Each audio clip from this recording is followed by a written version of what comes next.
एक हलकारा जावै पेख गुर पूछिया है, 10 लाख होर दिल्ली विचों चाड़े आया। गुरु जी विचारा हथ इन्हां को दिखारा चाहिए, फड़ कौन सके सानू आजाद ही रहाया। वाहिगुरु जी का खालसा, वाहिगुरु जी की फतेह। धन श्री गुरु गोबिंद सिंह महाराज सच्चे पातशाह जी का पावन इतिहास सरवण कर रहे हाँ। गुरु के प्यारिओ, जिवें भट्ठा साहिब वाले स्थान ते भाई बचित्र सिंह जी नूं छड्ड करके कलगीधर पातशाह सिंघां दे समेत वड्डे साहिबजादियां दे समेत चमकौर दे विच पहुंचदे हन। चमकौर नगर दे विच ओह कच्ची हवेली, जिस नूं कच्ची गढ़ी, उच्चे थां दे उत्ते ओह हवेली सी, कच्ची गढ़ी का जिस नूं नाम दिता जाता, उस हवेली दे विच महाराज पहुँचते हैं। शाम का समा है। उत्थे महाराज साहब जी वास्ते एक छोटा जिहा तंबू भी सिंघां वालों लाया गया ते सतगुरु साहब जी ने उत्थे फिर शाम के वेले रहरास साहब जी का पाठ किया है। 7 पोह की शाम नूं, अज दे दिन 7 पोह की शाम नूं महाराज साहब जी ने रहरास साहब जी का पाठ किया। इत्थों अगे आपां लड़ीवार इतिहास सरवण करते हाँ। एक हलकारा जावे पेख गुर पूछिया है। सतगुरु साहब जी जदों ये भट्ठा साहब वाले स्थान तो जो निहंग खां कोटले वाले दे पासों अगे गए, एक हलकारा जा रहा सी, उहनूं वेख के महाराज ने पुछया तो उसने की दस्या भी 10 लाख होर दिल्ली विचों चाड़े आया, कि महाराज 10 लाख जिहड़ी फौज है दिल्ली विचों होर चढ़ के आई है। बहुत वड्डी गिणती विच फौज जिहड़ी ये घेरा पा के बैठी ये भी सी, ते 10 लाख दिल्ली तो होर दल चढ़ के आया। गुरु जी विचारा हथ इन्हां को दिखारा चाहिए। सतगुरु जी ने विचार कीते भी इन्हां नूं हुण हथ विखाउणे चाहिए। फड़ कौन सके सानू आजाद ही रहाया। सानू कौन फड़ सकेगा, असीं आजाद ही रहांगे, सानू नहीं कोई फड़ सकदा, कोई गिरफ्तार नहीं कर सकदा। आए चमकौर गुरु गड़िया की कर लई। चमकौर नगर दे विच महाराज आए ते उत्थे ओह कच्ची गढ़ी, कच्ची हवेली जिहड़ी उहदे विच सतगुरु जी वड्डे साहिबजादे ते 40 सिंघां समेत आकी हो करके बैठ गए हैं। गढ़ी आकी कर लई, उहदे दरवाजे बंद कीते। वो दोनों भरावां दी सांझी हवेली सी। उत्थे महाराज साहब जी ने फिर अपना पड़ाव लाया। 7 पोह की शाम नूं उत्थे पहुंचे हैं। 40 सिंह नाल वड्डे सुत को मिलाया। 40 सिंह हन वड्डे साहिबजादे नाल। ख्वाजा मरदूद 10 लाख फौज लै आया। जिहड़ा ख्वाजा मरदूद है ना, दिल्ली तो आया सी ते 10 लाख फौज लैके आया है। पिछली भी फौज आए तुर्क पहाड़िए, जिन्हां ने आनंदपुर साहब नूं घेरा पाया सी, वो तुर्कां ते पहाड़ियां दी वो पिछली फौज जिहड़ी महाराज दे पिछे आ रही सी, वो भी आ गए चमकौर दे विच।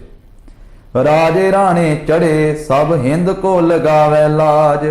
सारे राजे 22 धार दे राणे वो चढ़ के ते हिंद नूं लाज ला रहे आ ते गुरु साहब जी नूं फड़न वास्ते पिछे आए। घेरा चमकौर जिवें खेती धाई वाड़िए, ते चमकौर नूं इस तरह घेरा पा लिया उन्होंने।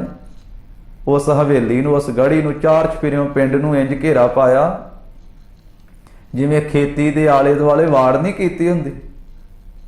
जिमींदार ने, किसान ने फसल की रखिया वास्ते आले दुआले वाड़ कीती हुंदी, जिवें खेती दुआले वाड़, इस तरह चमकौर की उस गढ़ी के दुआले ये फौज है जो लखां की गिणती विच 10 लाख तो भी वध। 10 लाख तो दिल्लियों चढ़ के आई ना, बाकी जिहड़ी सरहंद के सूबे की फौज, लाहौर के सूबे की फौज, 22 धार के राजियां की फौज, बहुत वड्डी गिणती दे विच फौज है। ऐसा भी जिक्र है, कहिंदे भी जिवें समुंदर दे एक छोटी जी किश्ती होवे ना तरदी, आले दुआले ठाठा मारदा समुंदर ते विचाले एक किश्ती, वो गढ़ी इस तरह प्रतीत हुंदी सी जिवें विचकाए एक बेड़ी, एक किश्ती ते आले दुआले जिहड़ा समुंदर दी तरह फौज, ठाठा मारदा समुंदर है फौज दा। ਖੇਤੀ ਤਾਈਂ ਵਾੜੀਏ। ਚੰਦ ਪਰਿਵਾਰ ਸਮ ਗੁਰੂ ਜੀ ਸੁਹਾਏ ਰਹੇ। ਜਿਵੇਂ ਤਾਰਿਆਂ ਦੇ ਵਿੱਚ ਚੰਦਰਮਾ ਸੋਭਾ ਪਾਉਂਦਾ ਹੈ, ਇਸੇ ਤਰ੍ਹਾਂ ਚੰਦਰਮਾ ਦੇ ਪਰਿਵਾਰ ਦੀ ਬਰਾਬਰ ਗੁਰੂ ਸਾਹਿਬ ਜੀ ਗਿਣਤੀ ਦੇ ਸਿੰਘਾਂ ਦੇ ਸਮੇਤ ਉਸ ਗੜੀ ਦੇ ਵਿੱਚ ਸੋਭਾ ਪਾ ਰਹੇ। ਸਿੰਘ ਚਾਰੋਂ ओर ਬੈਠੇ ਭੂਖ ਪਿਆਸ ਤਾੜੀਏ। ਉਸ ਗੜੀ ਦੇ ਚਾਰ ਚਫੇਰੇ ਸਿੰਘ ਬੈਠੇ ਹੋਏ ਆ ਤੇ ਭੁੱਖ ਪਿਆਸ ਦੇ ਸਹਿਤ ਹਨ ਸਾਰੇ ਹੀ ਸਿੰਘ। ਕਈਆਂ ਮਹੀਨਿਆਂ ਦੇ ਭੁੱਖਣ ਭਾਣੇ ਤੇ ਕਿੱਡੇ ਉਹ ਮਜ਼ਬੂਤ, ਕਿੱਡੇ ਉਹਨਾਂ ਦੇ ਹਿਰਦੇ ਤਕੜੇ, ਕਿੰਨੇ ਉਹ ਬਾਹੂਬਲੀ ਸਿੰਘ ਹਨ, ਕਿੰਨੇ ਉਹ ਤਿਆਰ ਬਰ ਤਿਆਰ ਗੁਰੂ ਕੇ ਲਾਲ। ਕਿੱਡੀ ਵੱਡੀ ਉਹਨਾਂ ਦੇ ਵਿੱਚ ਗੁਰੂ ਸਾਹਿਬ ਜੀ ਨੇ ਇਹ ਤਾਕਤ ਪਾਈ ਹੋਈ ਹੈ ਆਪਣੇ ਅੰਮ੍ਰਿਤ ਦੀ, ਆਪਣੀ ਬਾਣੀ ਦੀ, ਆਪਣੀ ਕਿਰਪਾ ਦੀ। ਉਹ ਭੁੱਖੇ ਪਿਆਸੇ ਸਿੰਘ ਉਸ ਗੜੀ ਵਿੱਚ ਬੈਠੇ ਹਨ ਤੇ ਮਹਾਰਾਜ ਸਾਹਿਬ ਜੀ ਨੇ 7 ਪੋਹ ਦੀ ਸ਼ਾਮ ਨੂੰ ਉੱਥੇ ਰਹਿਰਾ ਸਾਹਿਬ ਜੀ ਦਾ ਜਾਪ ਕੀਤਾ, ਜਿਹਦਾ ਜ਼ਿਕਰ ਜੋਗੀ ਅੱਲਾ ਯਾਰ ਖਾਨ ਨੇ ਆਪਣੇ ਲਫ਼ਜ਼ਾਂ ਦੇ ਵਿੱਚ ਇਸ ਤਰ੍ਹਾਂ ਕੀਤਾ। ਉਹ ਕਹਿੰਦਾ ਹੈ, जब 1.5 घड़ी रात गई जिक्रे खुदा में खैमे से निकले आए सरकार हवा में। खैमा नाम है तंबू का, छोटे ਜਿਹੇ तंबू ਦੇ ਵਿੱਚ ਮਹਾਰਾਜ ਉੱਥੇ 1.5 ਘੜੀ ਤੱਕ 24 ਮਿੰਟ ਦੀ ਘੜੀ ਹੁੰਦੀ ਹੈ ਵੀ ਖੁਦਾ ਦਾ ਜ਼ਿਕਰ ਕੀਤਾ, ਭਾਵ ਰਹਿਰਾ ਸਾਹਿਬ ਜੀ ਦਾ ਪਾਠ ਕੀਤਾ ਸੰਧਿਆ ਵੇਲੇ 7 ਪੋਹ ਦੀ ਸ਼ਾਮ। जब 1.5 घड़ी रात गई जिक्रे खुदा में खैमे से निकले आए सरकार हवा में। कदमों से टहलते थे मगर दिल था दुआ में। बोले ऐ खुदावंद खुश हूं तेरी रजा में। करतार से कहते थे गोया रूबरू होकर कल जाऊंगा चमकौर से मैं सुरखरू होकर। कहते करतार नाल गल्लां करदे पए सी भी कल नूं मैं इथों चमकौर दी गड़ी विचों सुरखरू हो करके जावांगा, अपने पुत शहीद करवा के, अपने साहिबजादे कुर्बान करके। गरीब नवाज सच्चे पातशाह गड़ी दे विच हन। 7 पोह दी रात बतीत होई है ते 8 पोह दा दिन चढ़िया है, सूरज दा चढ़ा होया है। 4 चपेरे घेरा पिया है, दूर तक जिथों तक निगाह जाती फौज ही फौज है। गोली तीर काड़ काड़ चल दे जवाना मारे ते बाहरों भी हमला किया जा रहा गढ़ी दे विच ते अंदरले सिंह भी फिर तीर चलाउंदे आ, गोलियां चलाउंदे हन। फौज हल्ले कर धावे पापी जो विगाड़िए। फौज हल्ला करके आउंदी है गढ़ी वाल नूं, पर अगले पासियों सिंह तीर छड्ड के कलगीधर पातशाह तीर चलाउंदे हन। एक एक सिंह भेज 1.25 लाख साथ लड़े। इत्थे फिर महाराज ने 8 पोह वाले दिन वो बचन पूरे किए जिहड़े कदी अमृत छका के आखिया सी, 1.25 लाख से एक लड़ाऊं तबै गोबिंद सिंह नाम कहा। ये वचन जिनकी जात बरन कुल माही सरदारी ना भई कदाही तिन ही को सरदार बनाऊं तबै गोबिंद सिंह नाम कहा। ये सरदारियां दित्तियां धन श्री गुरु गोबिंद सिंह साहब महाराज ने। एक एक सिंह भेज के 1.25 लाख नाल लड़ाया। एक एक सिंह भेज 1.25 लाख साथ लड़े। मार के हजारां ताई तन ताज जाया। हजारां नूं मारदा गुरु का एक एक लाल ते फिर पुरजा पुरजा कट के शहीद हो जाता है। आलम सिंह बचित्र सिंह आद सिंह सूरे सब। भाई बचित्र सिंह जी पिछे शहीद हो चुके सन, भाई आलम सिंह जी आदिक सिंह इत्थे शहीद होए। कई लख मार हो शहीद समुदाया। कई लखां नूं मार के शहीद होए। प्यारे मोकम सिंह किया जंग मारे बहु। प्यारे मोकम सिंह जी 5 प्यारियां विच उन्हां ने भी बहुता जंग कीता ते बहुतियां नूं मारिया। सतगुरु जोत विच मिले तन लाया। सतगुरु जी दी जोत दे विच जोत मिल गई, शहीद हो गए प्यारे मोकम सिंह। इस तरह महाराज साहब जी ने ਸਿੰਘਾਂ ਦੇ जथे भेज भेज के ते इस फौज दे नाल जंग कराया उस गढ़ी दे विचों। भाई हिम्मत सिंह जी हिम्मत दिखाई बहु। प्यारे हिम्मत सिंह जी ने 5 प्यारियां विचों सन, उन्हां ने बहुती हिम्मत विखाई। कई उमराव मारे जोत रले जाया। ਉਹਨਾਂ ਨੇ ਬਹੁਤੀ ਫੌਜ ਨੂੰ ਮਾਰਦਿਆਂ ਕਈ ਜਿਹੜੇ ਫੌਜਦਾਰ ਸੀ, ਵੱਡੇ ਜਰਨੈਲ ਸੀ ਉਮਰਾਵ, ਉਹਨਾਂ ਨੂੰ ਮਾਰਿਆ ਤੇ ਗੁਰੂ ਜੋਤ ਵਿੱਚ ਰਲ ਗਏ ਸ਼ਹੀਦ ਹੋ ਕੇ। ਸਾਹਿਬ ਸਿੰਘ ਸੂਰਬੀਰ ਲੱਖਾਂ ਹੀ ਖਪਾਏ ਦਲ। ਪੰਜਾਂ ਪਿਆਰਿਆਂ ਵਿੱਚੋਂ ਜੋ ਪੰਜਵੇਂ ਪਿਆਰੇ ਸੀ ਪਿਆਰੇ ਸਾਹਿਬ ਸਿੰਘ ਸੂਰਬੀਰ, ਉਹਨਾਂ ਨੇ ਲੱਖਾਂ ਹੀ ਇਹ ਫੌਜ ਨੂੰ ਖਪਾ ਦਿੱਤਾ ਹੈ। ਪਾਏ ਗਏ ਸ਼ਹੀਦੀ ਤਿੰਨ ਪਿਆਰੇ ਸਥਾਇਆ। ਇਹ 8 ਪੋਹ ਵਾਲੇ ਦਿਨ ਪੰਜਾਂ ਪਿਆਰਿਆਂ ਵਿੱਚੋਂ 3 ਪਿਆਰੇ ਇੱਥੇ ਚਮਕੌਰ ਦੀ ਜੰਗ ਵਿੱਚ ਸ਼ਹੀਦੀ ਪਾ ਗਏ। 32 ਸਿੰਘ ਜੰਗ ਕੀਆ ਸਨਮੁਖ ਸੀਸ ਦਿਆ।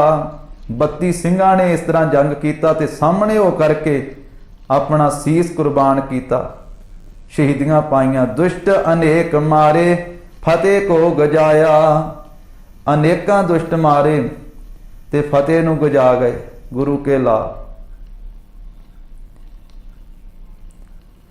ਦੁਸ਼ਟ ਅਨੇਕ ਮਾਰੇ ਫਤਿਹ ਕੋ ਗਜਾਇਆ। ਆਗਿਆ ਅਜੀਤ ਸਿੰਘ ਪਾਏ ਗੁਰਦੇਵ ਜੀ ਕੀ।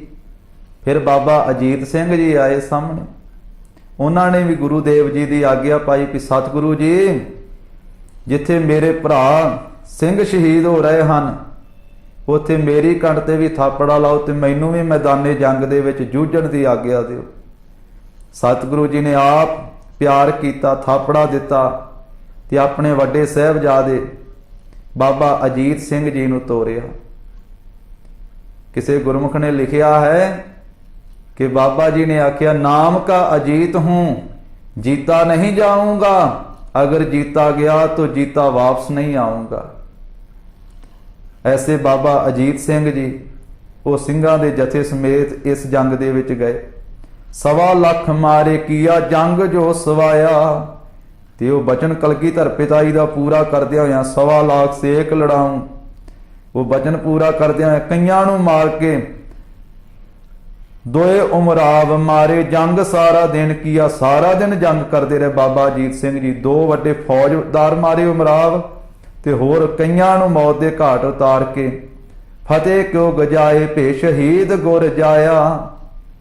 ਗੁਰੂ ਜੀ ਦੇ ਜਾਏ ਹੋਏ ਗੁਰੂ ਕੇ ਸਾਹਿਬਜ਼ਾਦੇ ਬਾਬਾ ਅਜੀਤ ਸਿੰਘ ਜੀ ਜਦੋਂ ਐਨ ਸਰੀਰ ਪੁਰਜਾ ਪੁਰਜਾ ਹੋ ਗਿਆ, ਬਹੁਤੇ ਤੀਰ ਵੱਜੇ ਛਾਤੀ ਦੇ ਵਿੱਚ ਤੇ ਅਖੀਰ ਧਰਤੀ ਤੇ ਡਿੱਗਣ ਤੋਂ ਪਹਿਲਾਂ ਅਟਾਰੀ ਵਿੱਚ ਉੱਚੀ ਥਾਂ ਤੇ ਖਲੋ ਕੇ ਪਿਤਾ ਗੁਰਦੇਵ ਜੀ ਤੀਰ ਚਲਾ ਰਹੇ ਸੀ, ਵੇਖ ਰਹੇ ਸੀ ਪੁੱਤਰ ਨੂੰ ਸ਼ਹੀਦ ਹੁੰਦਾ।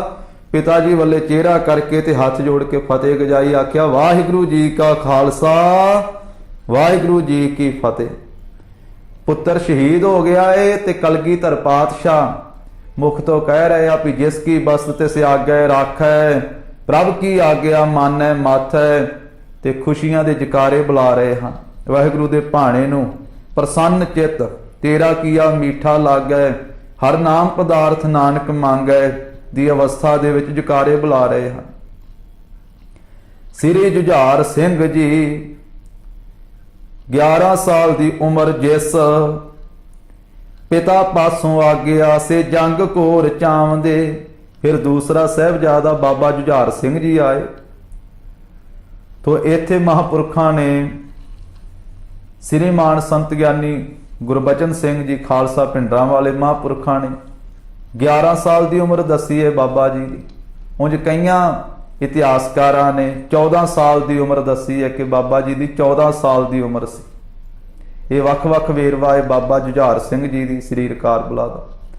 ਉਹ ਸਾਹਮਣੇ ਆਏ ਹਨ ਤੇ ਉੱਚਾ ਦਮਾਲਾ ਸਜਾਇਆ ਹੋਇਆ ਕਿ ਕਿਤੇ ਪਿਤਾ ਜੀ ਕਹਿ ਨਾ ਦੇਣ ਵੀ ਜੁਝਾਰ ਸਿੰਘਾ ਤੇਰੀ ਉਮਰ ਛੋਟੀ ਹੈ ਤੇ ਤੈਨੂੰ ਮੈਦਾਨੇ ਜੰਗ ਵਿੱਚ ਨਹੀਂ ਜਾਣ ਦੇਣਾ। ਜਿੱਥੇ ਆ ਕੇ ਪਿਤਾ ਜੀ ਦੇ ਸਾਹਮਣੇ ਖਲੋਤੇ, ਉੱਚਾ ਦਮਾਲਾ ਸਜਾ ਕਰਕੇ ਉੱਥੇ ਪਿਤਾ ਜੀ ਦੇ ਸਾਹਮਣੇ ਹੋ ਕੇ ਖਲੋਤੇ। ਪਿਤਾ ਪਾਸੋਂ ਆਗਿਆ ਸੇ ਜੰਗ ਘੋਰ ਚਾਵਦੇ।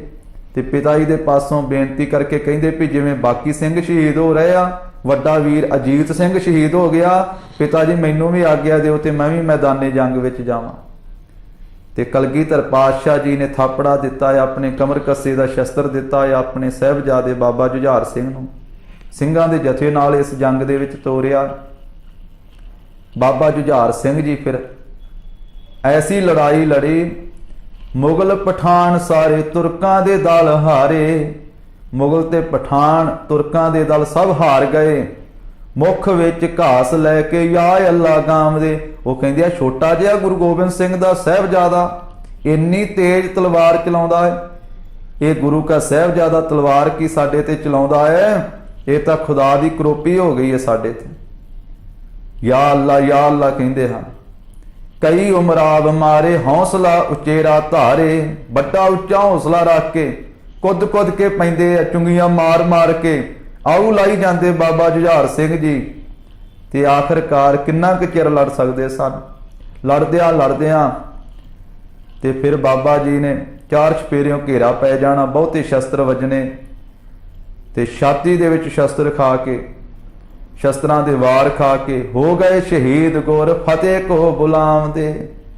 ਆਖਰ ਸ਼ਹੀਦ ਹੋ ਗਏ ਤੇ ਗੁਰੂ ਪਿਤਾਏ ਨੂੰ ਆਖਰੀ ਫਤਿਹ ਬੁਲਾ ਦਿੱਤੀ ਬਾਬਾ ਜੁਝਾਰ ਸਿੰਘ ਜੀ ਨੇ। ਵਾਹਿਗੁਰੂ ਜੀ ਕਾ ਖਾਲਸਾ ਵਾਹਿਗੁਰੂ ਜੀ ਕੀ ਫਤਿਹ। ਸਤਿਗੁਰ ਤਿਆਰ ਭਏ ਸ਼ੁਕਰ ਕਰਤਾਰ ਕੈ। ਫਿਰ ਕਲਗੀਧਰ ਪਾਤਸ਼ਾਹ ਮਹਾਰਾਜ ਨੇ ਕਰਤਾਰ ਦਾ ਸ਼ੁਕਰ ਕੀਤਾ। ਜਿਸ ਕੀ ਅਮਾਨਤ ਸੰਭਾਲੀ ਤੇ ਸੁਭਾਵ ਦੇ। ਕਹਿੰਦੇ ਜਿਸ ਕਰਤਾਰ ਦੀ ਅਮਾਨਤ ਸੀ ਅਕਾਲ ਪੁਰਖ ਵਾਹਿਗੁਰੂ ਦੇ, ਇਹ ਸਾਹਿਬਜ਼ਾਦੇ ਉਸੇ ਨੇ ਦਿੱਤੇ ਸੀ ਤੇ ਉਹਦੀ ਅਮਾਨਤ ਸੀ, ਉਹਦੇ ਚਰਨਾਂ ਵਿੱਚ ਪਹੁੰਚ ਗਈ ਹੈ। ਜਿਹੜੀ ਅਰਦਾਸ ਸ੍ਰੀ ਗੁਰੂ ਗੋਬਿੰਦ ਸਿੰਘ ਮਹਾਰਾਜ ਨੇ ਚਮਕੌਰ ਦੀ ਗੜੀ ਦੇ ਵਿੱਚ 8 ਪੋਹ ਦੀ ਰਾਤ ਨੂੰ ਕੀਤੀ ਹੈ ਨਾ, ਵੱਡੇ ਸਾਹਿਬਜ਼ਾਦਿਆਂ ਦੀ ਸ਼ਹੀਦੀ ਤੇ ਬਾਕੀ ਸਿੰਘਾਂ ਦੀ ਸ਼ਹਾਦਤ ਤੋਂ ਮਗਰੋਂ 8 ਪੋਹ ਦੀ ਰਾਤ ਨੂੰ ਉਹ ਕੋਈ ਵੀ ਕਰ ਨਹੀਂ ਸਕਿਆ। ਸਤਿਗੁਰੂ ਜੀ ਨੇ 9 ਪਾਤਸ਼ਾਹੀਆਂ ਨੂੰ ਸਿਮਰਿਆ ਹੈ ਤੇ ਅਰਦਾਸ ਕੀਤੀ, ਹੇ ਅਕਾਲ ਪੁਰਖ ਵਾਹਿਗੁਰੂ, ਜਦੋਂ ਖਾਲਸੇ ਦੀ ਸਿਰਜਣਾ ਕੀਤੀ ਸੀ ਤੇ ਖਾਲਸੇ ਨੂੰ ਖੰਡੇ ਬਾਟੇ ਦਾ ਅੰਮ੍ਰਿਤ ਛਕਾਇਆ ਸੀ ਤੇ ਖਾਲਸੇ ਤੋਂ ਆਪ ਅੰਮ੍ਰਿਤ ਛਕਿਆ ਸੀ ਤੇ ਖਾਲਸੇ ਨੇ ਬਚਨ ਕੀਤਾ ਸੀ ਵੀ ਤੁਸੀਂ ਕੀ ਭੇਟਾ ਦਿਓਗੇ। ਖਾਲਸੇ ਨਾਲ ਵਾਅਦਾ ਕੀਤਾ ਸੀ ਉਸ ਵੇਲੇ ਵੀ ਛੋਟੀ ਉਮਰ ਦੇ ਵਿੱਚ ਪਿਤਾ ਕੁਰਬਾਨ ਕੀਤਾ ਹੈ ਤੇ ਆਉਣ ਵਾਲੇ ਸਮੇਂ ਵਿੱਚ ਪੁੱਤਰ ਵੀ ਕੁਰਬਾਨ ਕਰਾਂਗੇ। ਤੇ ਉਹ ਜਿਹੜਾ ਖਾਲਸੇ ਨਾਲ ਕੀਤਾ ਹੋਇਆ ਵਾਅਦਾ ਸੀ ਉਹਦੇ ਤੇ ਫੁੱਲ ਚੜਾਉਂਦਿਆਂ ਹੋਏ ਆ ਧਰਮ ਤੋਂ, ਸੱਚ ਤੋਂ, ਕੌਮ ਤੋਂ ਆਪ ਜੀ ਦੀ ਬਖਸ਼ੀ ਹੋਈ ਇਹ ਇਮਾਨਤ। ਸਾਹਿਬਜ਼ਾਦੇ ਵੀ ਵੱਡੇ ਸਾਹਿਬਜ਼ਾਦੇ ਅੱਜ ਕੁਰਬਾਨ ਹੋ ਗਏ, ਤੁਹਾਡੇ ਚਰਨਾਂ ਵਿੱਚ ਅਕਾਲ ਪੁਰਖ ਵਾਹਿਗੁਰੂ ਪਹੁੰਚ ਗਏ।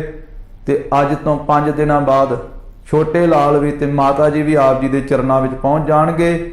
ਤੇ ਖਾਲਸੇ ਦੇ ਬਚਨਾਂ ਤੇ ਫੁੱਲ ਚੜਾਉਂਦਿਆਂ ਹੋਇਆਂ ਤੇ ਗਰੀਬ ਨਵਾਜ਼ ਸਾਹਿਬ ਜੀ ਨੇ ਆਖਿਆ, ਆਪ ਜੀ ਦੀ ਇਮਾਨਤ ਆਪ ਜੀ ਦੇ ਚਰਨਾਂ ਵਿੱਚ ਪਹੁੰਚਾ ਕਰਕੇ ਮੈਂ ਸੁਰਖਰੂ ਹੋ ਜਾਵਾਂਗਾ। ਐਸੀ ਅਰਦਾਸ ਗੁਰੂ ਗੋਬਿੰਦ ਸਿੰਘ ਮਹਾਰਾਜ ਸਾਹਿਬ ਜੀ ਨੇ ਕੀਤੀ। ਅਰਦਾਸਾਂ ਤੇ ਸਾਰੀ ਦੁਨੀਆ ਹੀ ਰੋਜ਼ ਕਰਦੀ ਤੇ ਕਰਵਾਉਂਦੀ ਹੈ, ਪਰ ਇਹੋ ਜਿਹੀ ਅਰਦਾਸ ਨਾ ਕੋਈ ਕਰ ਸਕਿਆ ਤੇ ਨਾ ਕੋਈ ਕਰੇਗਾ ਜਿਹੜੀ ਅਰਦਾਸ ਸ੍ਰੀ ਗੁਰੂ ਗੋਬਿੰਦ ਸਿੰਘ ਮਹਾਰਾਜ ਜੀ ਨੇ ਕੀਤੀ ਵੀ ਜਿਸ ਕੀ ਬਸਤ ਤਿਸ ਆਗੈ ਰਾਖੈ, ਪ੍ਰਭ ਕੀ ਆਗਿਆ ਮਾਨੈ ਮੱਥ ਹੈ। ਸੱਚ ਤੋਂ ਕੁਰਬਾਨ ਹੋਣਾ, ਧਰਮ ਤੋਂ ਕੁਰਬਾਨ ਹੋਣਾ। ਤੇ ਫਿਰ ਮਹਾਰਾਜ ਸਾਹਿਬ ਜੀ 8 ਪੋਹ ਦੀ ਰਾਤ ਨੂੰ ਜੋ ਬਾਕੀ ਦੇ ਸਿੰਘ ਅੰਦਰ ਬਚੇ ਸਨ ਉਹਨਾਂ ਨਾਲ ਸਤਿਗੁਰੂ ਜੀ ਆਪ ਬਚਨ ਕਰਦੇ ਵੀ ਸਵੇਰੇ ਹੁਣ 9 ਪੋਹ ਦਾ ਦਿਨ ਚੜ੍ਹੇਗਾ ਤੇ ਅਸੀਂ ਆਪ ਜੰਗ ਕਰਾਂਗੇ। ਪਰ ਉਹ ਸਿੰਘ ਇਕੱਠੇ ਹੋ ਕਰਕੇ 5 ਸਿੰਘਾਂ ਦੇ ਰੂਪ ਵਿੱਚ ਮਹਾਰਾਜ ਨੂੰ ਬੇਨਤੀ ਕਰਦੇ ਵੀ ਮਹਾਰਾਜ ਤੁਸੀਂ ਖਾਲਸੇ ਨੂੰ ਵਡਿਆਈ ਦਿੱਤੀ ਹੈ ਤੇ ਖਾਲਸਾ ਤੁਹਾਨੂੰ ਬੇਨਤੀ ਕਰਦਾ ਹੈ ਕਿ ਤੁਹਾਨੂੰ ਇਹ ਗੜੀ ਛੱਡ ਕੇ ਜਾਣਾ ਪਵੇਗਾ। ਕਈਆਂ ਨੇ ਲਿਖਿਆ ਵੀ ਸਿੰਘਾਂ ਨੇ 5 ਸਿੰਘਾਂ ਨੇ ਮਹਾਰਾਜ ਨੂੰ ਹੁਕਮ ਕੀਤਾ। ਤੋ ਗਰੀਬ ਨਵਾਜ ਨੇ ਖਾਲਸੇ ਨੂੰ ਵਡਿਆਈ ਦਿੱਤੀ ਹੈ, ਗੁਰੂ ਖਾਲਸੇ ਦੀ ਪਦਵੀ ਦਿੱਤੀ ਹੈ ਕਿ ਖਾਲਸਾ ਵੀ ਗੁਰੂ ਰੂਪ ਹੈ। ਪਰ ਸਿੰਘਾਂ ਨੇ ਬੇਨਤੀ ਕੀਤੀ ਮਹਾਰਾਜ ਸਾਹਿਬ ਜੀ ਨੂੰ, 5 ਸਿੰਘਾਂ ਨੇ, ਕਿ ਮਹਾਰਾਜ ਅਸੀਂ ਖਾਲਸੇ ਰੂਪ ਵਿੱਚ ਆਪ ਜੀ ਨੂੰ ਬੇਨਤੀ ਕਰਦੇ ਹਾਂ ਵੀ ਧੰਨ ਸ੍ਰੀ ਗੁਰੂ ਗੋਬਿੰਦ ਸਿੰਘ ਜੀ ਮਹਾਰਾਜ ਤੁਸੀਂ ਇੱਥੇ ਜੰਗ ਨਹੀਂ ਕਰੋਗੇ, ਤੁਸੀਂ ਇੱਥੇ ਸ਼ਹੀਦੀ ਨਹੀਂ ਪਾਓਗੇ। ਜੇ ਤੁਸੀਂ ਇੱਥੇ ਸ਼ਹੀਦ ਹੋ ਗਏ ਤੇ ਸਾਡਾ ਕੌਮ ਦਾ, ਸਿੱਖਾਂ ਦਾ ਕੌਣ ਵਾਲੀ ਵਾਰਸ ਹੈ। ਤੇ ਮਹਾਰਾਜ ਜੇ ਤੁਸੀਂ ਇੱਥੋਂ ਚਲੇ ਜਾਂਦੇ ਹੋ ਤੇ ਸਾਡੇ ਵਰਗੇ ਦਇਆ ਸਿੰਘ ਵਰਗੇ, ਧਰਮ ਸਿੰਘ ਵਰਗੇ, ਸਾਡੇ ਵਰਗੇ ਸਿੰਘ ਹੋਰ ਤੁਸੀਂ ਹਜ਼ਾਰਾਂ ਬਣਾ ਲਓਗੇ, ਪੈਦਾ ਕਰ ਲਓਗੇ, ਪਰ ਅਸੀਂ ਸਾਰੇ ਮਿਲ ਕਰਕੇ ਸ੍ਰੀ ਗੁਰੂ ਗੋਬਿੰਦ ਸਿੰਘ ਜੀ ਨਹੀਂ ਪੈਦਾ ਕਰ ਸਕਦੇ। ਇਸ ਕਰਕੇ ਸਾਡੀ ਬੇਨਤੀ ਹੈ ਤੁਸੀਂ ਇਹ ਗੜੀ ਛੱਡ ਕੇ ਚਲੇ ਜਾਓ, ਜੰਗ ਛੱਡ ਕੇ ਚਲੇ ਜਾਓ। ਤੇ ਮਹਾਰਾਜ ਸਾਹਿਬ ਜੀ ਕਹਿਣ ਲੱਗੇ ਫਿਰ ਖਾਲਸੇ ਦਾ ਬਚਨ ਨਹੀਂ ਮੋੜਿਆ ਜਾ ਸਕਦਾ ਵੀ ਅਸੀਂ ਇੱਥੋਂ ਜਾਵਾਂਗੇ। ਫਿਰ 3 ਸਿੰਘਾਂ ਨੂੰ ਨਾਲ ਲੈ ਕਰਕੇ ਤਾਰੇ ਦੀ ਸੇਧ ਰੱਖ ਕਰਕੇ ਜਕਾਰੇ ਬੁਲਾਉਂਦੇ, ਤਾੜੀ ਮਾਰ ਕੇ ਵੀ ਹਿੰਦੇ ਪੀਰ ਮੇਰ ਵੱਧ, ਵੀ ਹਿੰਦ ਦਾ ਪੀਰ ਉਹ ਕਹਿੰਦੇ ਸੀ ਮਹਾਰਾਜ ਨੂੰ, ਸਤਿਗੁਰੂ ਕਹਿੰਦੇ ਹਿੰਦ ਦਾ ਪੀਰ ਜਾ ਰਿਹਾ ਜੀ, ਜਿਹਨੇ ਫੜਨਾ ਫੜ ਲਓ। ਤੋ ਕਲਗੀਧਰ ਪਾਤਸ਼ਾਹ ਜੀ ਦੀਆਂ ਐਸੀਆਂ ਕੁਰਬਾਨੀਆਂ। ਇਹ 8 ਪੋਹ ਨੂੰ 1704 ਈਸਵੀ ਸਨ ਤੇ 1761 ਬਿਕਰਮੀ ਸੰਮਤ 8 ਪੋਹ ਵਾਲੇ ਦਿਨ ਵੱਡੇ ਸਾਹਿਬਜ਼ਾਦੇ 5 ਪਿਆਰਿਆਂ ਚੋਂ 3 ਪਿਆਰੇ ਤੇ ਬਾਕੀ ਸਿੰਘ ਸ਼ਹੀਦ ਹੋਏ। ਕੁਝ ਸਿੰਘ ਜਿਹੜੇ ਬਾਕੀ ਬਚੇ ਹਨ ਗੜੀ ਦੇ ਵਿੱਚ, ਉਹ 9 ਪੋਹ ਦੀ ਜੰਗ ਨੂੰ ਫਿਰ ਸ਼ਹੀਦ ਹੁੰਦੇ ਹਨ। 8 ਪੋਹ ਦੀ ਰਾਤ ਨੂੰ ਕਲਗੀਧਰ ਪਿਤਾ ਜੀ ਇਹ ਗੜੀ ਛੱਡਦੇ ਹਨ। ਬਾਕੀ ਦਾ ਇਤਿਹਾਸ ਅੱਗੇ ਵਿਚਾਰਾਂਗੇ। ਵਾਹਿਗੁਰੂ ਜੀ ਕਾ ਖਾਲਸਾ, ਵਾਹਿਗੁਰੂ ਜੀ ਕੀ ਫਤਿਹ।